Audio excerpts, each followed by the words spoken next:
The zoning code itself spells out the number of transferable development rights, or TDRs, that that property owner gets in return for recording that easement. And it's the sale of those easements, sale of those TDRs for use in the receiving area that provides the compensation and motivates that property owner to participate. So that's what provides the compensation. The receiving area owners also have a similar dual zoning to choose from. They can build up to what's called a baseline density limit without having to use TDRs, typically. However, those property owners or developers can choose to use the TDR option. And then the following things happen. They buy TDRs. It allows them to exceed that baseline density. And it's that additional development that provides the additional profit that motivates them to participate. Greater density, greater profit, a lot of that gets plowed back into the sending area. So just to take one example, it's a very famous example, Montgomery County, Maryland. Cutting off quite a bit there, I see. Montgomery County, maybe I should point this out, is, of course, contains, this is Washington, D.C., so it contains a lot of those expanding suburbs just around Washington. Needless to say, under tremendous growth pressure for decades. And in the 70s alone, they lost something like 17% of their farmland, and by 1980, they said, we've got to do something about this, but we want to compensate our farmland owners. How do we do that? The traditional compensation tools are inadequate, meaning taxation and grants just cannot do the job alone. So they turned to TDR. And I think very cleverly, they created their sending area in the furthest extreme of the county. A lot of reasons why that was a good decision. One of them being that that land was under less development pressure at that time. The development rights were less expensive as a result also. And in that sending area, the property owners, again referring to this as sort of a dual zoning, they can develop on-site at a density of 1 unit per 25 acres. They can also record an easement, and after that easement is recorded, they can sell TDRs at the rate of 1 TDR per 5 acres, so-called 5-to-1 transfer ratio. The receiving area developers, again, they have a choice. Receiving area developers, this is one of the simplest examples. The baseline here is 5 units to the acre. They don't have to pay anything to get up to 5 units to the acre. But should they choose to go to the maximum density, which is 7 units per acre in this particular zone, they have to buy 1 TDR for each of those 2 bonus units. In this particular case, in Montgomery County, Maryland, the landowners were very pleased with this system. They got to sell their development rights. They liquidated basically development potential that they didn't want to use, and actually in the case of Montgomery County couldn't use, and they got to keep the farm income and the non-development income from that property. The developers, of course, found it more profitable to use the TDR option, and that's the evidence for that is the fact that they've already preserved almost 52,000 acres using TDR alone.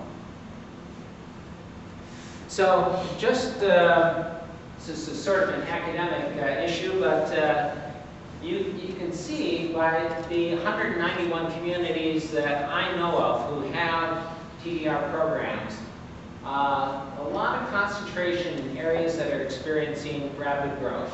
West Coast, Mid-Atlantic, Florida, and more recently the mountain states.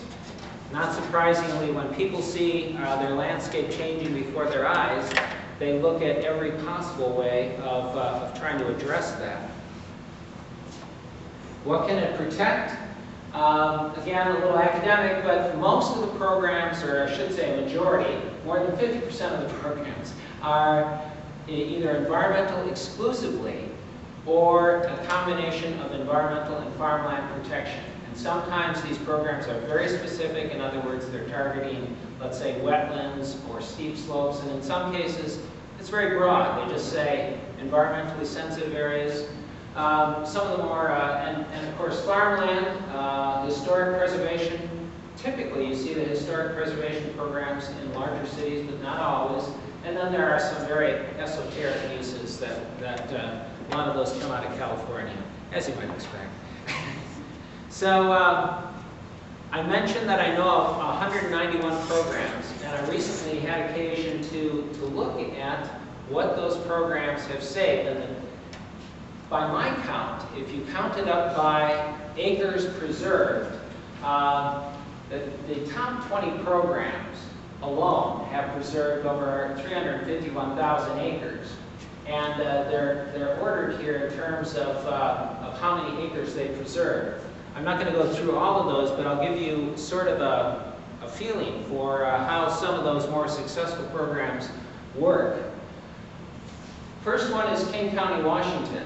One of the advantages that King County, Washington has, by the way, that's the county that surrounds Seattle, is that they have a dedicated portion of their property tax is devoted exclusively to open space preservation.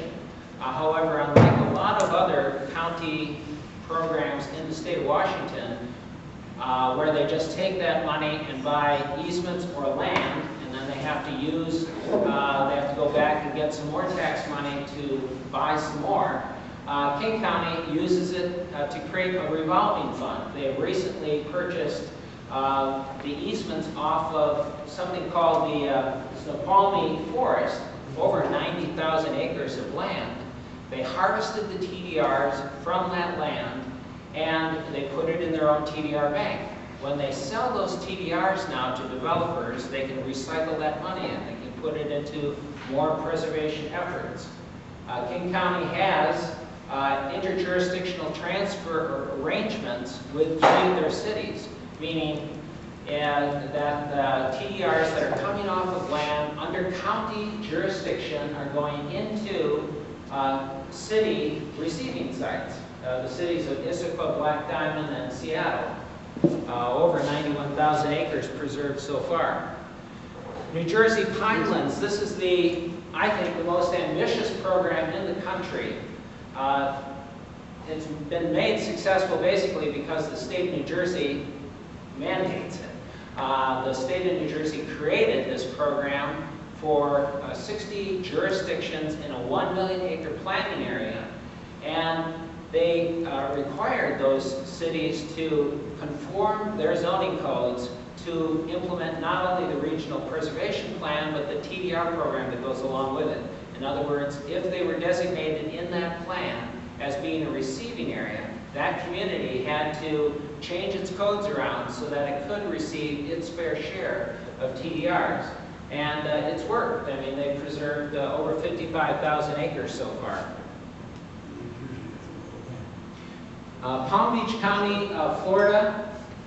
Again, a technique sort of similar to King County, but here they took a $100 million bond issue and they bought 35,000 acres of land, but instead of just stopping there, they severed the TDRs, put them in their bank, and they sell them to developers. And this amount changes every year, it changes annually, but in 2007, which you can't read there, the amount was $25,000 each for a TDR. And so they've, again, changed a one-time bond into an ongoing revolving fund. And this is just the county? Yes. So my guess is that some of these banks will be able to make quite a bit of money off of this, additionally good economy, because they'll buy the development rights at one price, they can sell them at a higher price. Well, it depends on how the government feels about it.